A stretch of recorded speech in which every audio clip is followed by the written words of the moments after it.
Hello guys, मैं होनिक और आप देख रहे हैं विराट यूट्यूब चैनल। वेलकम दोस्तों।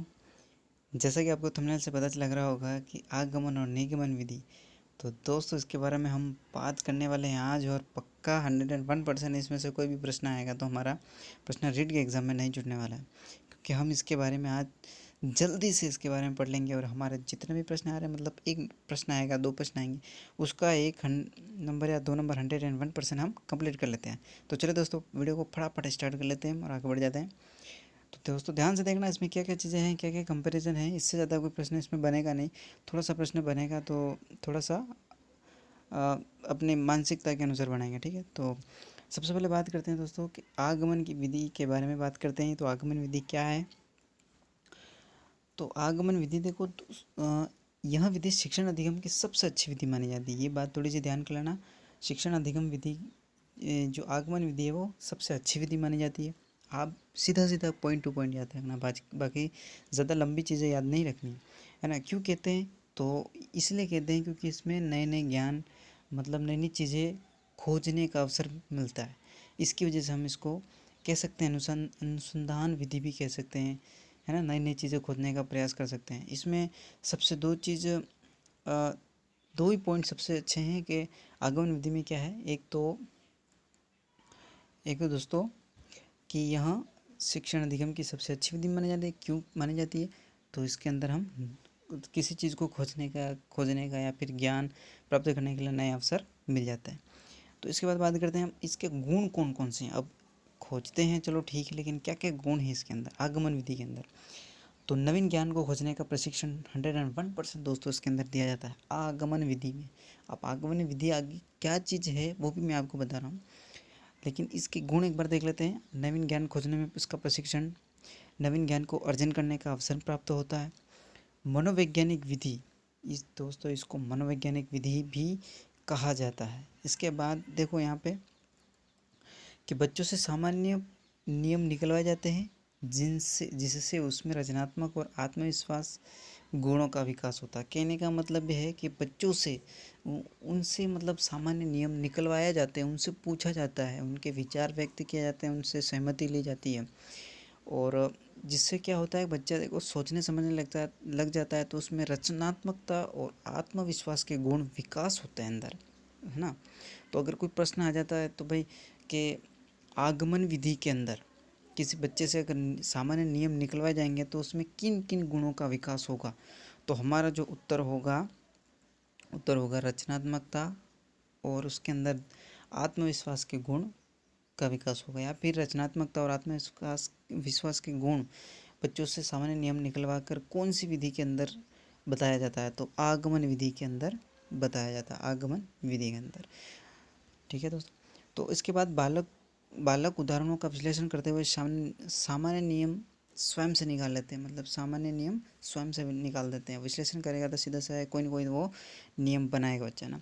इसमें सीखा हुआ ज्ञान अस्थायी होता है क्योंकि बच्चा खुद करके सीखता है। यह सबसे बेस्ट चीज़ है कि इसमें जो अपन सीखा हुआ ज्ञान होता है ना, वो अस्थायी होता है, क्योंकि आपको पता है हम खुद सीखते हैं, किसी चीज़ को सीखते हैं तो वो ज्ञान अस्थायी हो जाता है हमारे लिए, क्योंकि हम भी मेहनत करते हैं, हम उसकी चीज़ों को ज़्यादा से ज़्यादा खोजने की कोशिश करते हैं, ठीक है दोस्तों।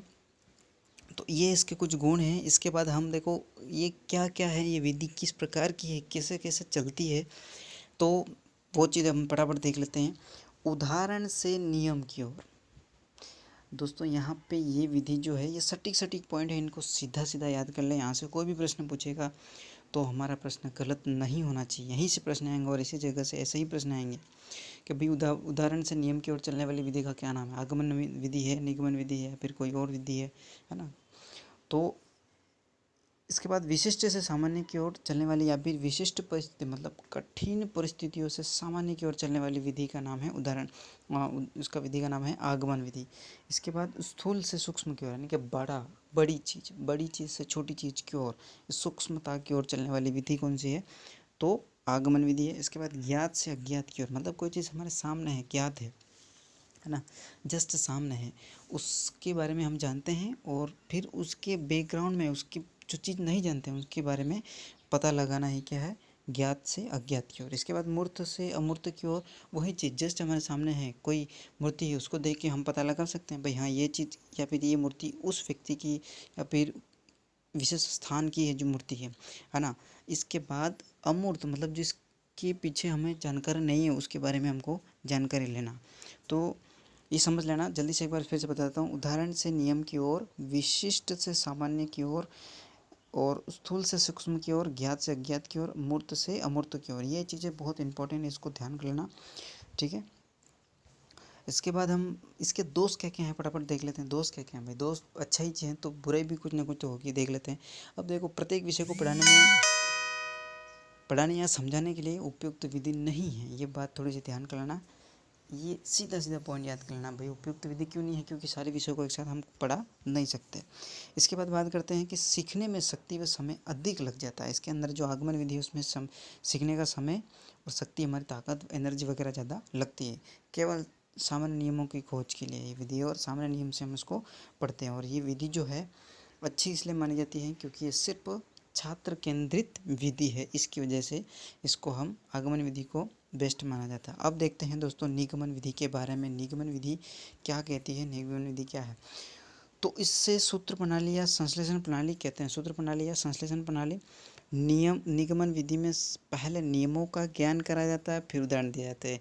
अब हमारे उसमें क्या था आगमन में, कि उसमें पहले उदाहरण दिए जाते थे और फिर नियम दिए जाते थे। अब यहाँ पे देखो, यहाँ पे क्या है कि पहले क्या होता है, नियम दिए जाते हैं, इसके बाद उदाहरण। मतलब जैसे कि गणित की बात कर देते हैं तो गणित का पहले सूत्र होता है भाई, नियम होता है, इसके बाद हम उसके नियम के आधार पर उदाहरण प्रस्तुत करते हैं, सवाल देते हैं, है ना। तो इस तरीके से। अब दूसरा है, उदाहरण के आधार पर समझा जाता है। इस विधि को सिद्धांत प्रणाली भी कहते हैं। इसका सटीक सीधे सीधे जो नाम है वो याद कर लेना भाई। कोई प्रश्न आ सकता है भाई, सिद्धांत प्रणाली किसे कहते हैं? यहाँ पे गणित या विज्ञान विषय को पढ़ाई जाने वाली विधि, निगमन विधि को और किस नाम से जाना जाता है, इस प्रकार से भी प्रश्न आ सकता है। तो इसको कहते हैं सिद्धांत प्रणाली भी कहते हैं ना। अब आगे बात करते हैं, शिक्षक केंद्रित विधि है। इस विधि का प्रयोग उच्च कक्षाओं में किया जाता है। ये बात थोड़ी सी इंपॉर्टेंट है कि भाई जो विधि है यह शिक्षक केंद्रित है। क्यों है? क्योंकि ये नियम से चलने वाली विधि है ना, सीधी सी बात है। उदाहरण से नहीं चलती, नियम से चलती है। अब नियम से चलती है तो उसमें है कि सीधा सा है, बड़ी कक्षाओं के अंदर चलने वाली, छोटी कक्षाओं में नहीं चलती है। ये एक बात ध्यान में लेना, ठीक है। इसके बाद बात करते हैं, निगमन विधि आगमन विधि के ठीक विपरीत है। ये बात हमको जस्ट पता चल रही है। अब कैसा है, किस तरीके से है, वो हम देखते हैं। लेकिन एक सबसे इम्पोर्टेंट बात निकल के आ रही है कि इस विधि का प्रयोग गणित और विज्ञान विषय के अंदर शिक्षण कार्य में किया जाता है। ये आप नोट कर लेना, यहाँ से प्रश्न बन सकता है, या फिर कोई ऐसा प्रश्न बन सकता है भाई कि गणित और विज्ञान विषय में या फिर शिक्षण करवाने में उपयुक्त विधि कौन सी होती है या चलती है या उपयोग में ली जाती है, तो कौन सी है? निगमन विधि, ठीक है। इसके बाद हम बात कर लेते हैं इसके दोष क्या हैं। इस विधि के, निगमन विधि के दोष क्या क्या हैं भाई? इसकी भी कुछ अच्छाइयाँ हैं तो इसके भी दोष हैं। रटने को प्रोत्साहित या बढ़ावा देती है, जो कि सही नहीं है, बिल्कुल सही है। हम छोटी क्लास में होते हैं तब क्या करता है, रटन मारता है, रटन विद्या बहुत जल्दी से याद करने की कोशिश करता है ना। तो ये रटने की विधि को प्रोत्साहित करती है, तो जिसके कारण बिल्कुल कह सकते हैं कि सही नहीं मानी जाती है। और ये वैज्ञानिक विधि नहीं है। आत्मविश्वास का विकास नहीं होता है क्योंकि खुद से सीखने का हम प्रयास नहीं करते, है ना। नियमों पर आश्रित रहना पड़ता है, क्योंकि जिसने भी नियम दिए, जिस भी वैज्ञानिक ने नियम दिए हैं उसके नियम के आधार पर हमको चलना पड़ता है। क्योंकि आपको पता है विज्ञान के अंदर भी जो भी नियम है ना, न्यूटन ने जो नियम दिया है ना, किरचॉफ वगैरह, जिसके भी जो भी नियम है, उस जो नियम है उनके अनुसार हमको सवाल को हल करना पड़ता है। तो दोस्तों, आज का जो आगमन और निगमन विधि थी उसके बारे में मैं थोड़ा सा डिटेल फटाफट बता दिया है।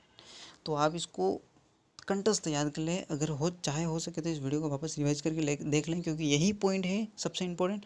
प्रश्न यहीं से बनेगा, इसी में से ही प्रश्न बनेगा दोस्तों, अगर प्रश्न बनता है तो। अगर बन गया दोस्तों तो आपका 1 नंबर पक्का होना चाहिए। तो चलिए दोस्तों, अब मिलते हैं अगले वीडियो में। और दोस्तों, अच्छा लगा तो प्लीज़ वीडियो को लाइक करना मत भूलें, और चैनल पर नए हो सब्सक्राइब करके जरूर जाएँ। थैंक यू दोस्तों, जय हिंद।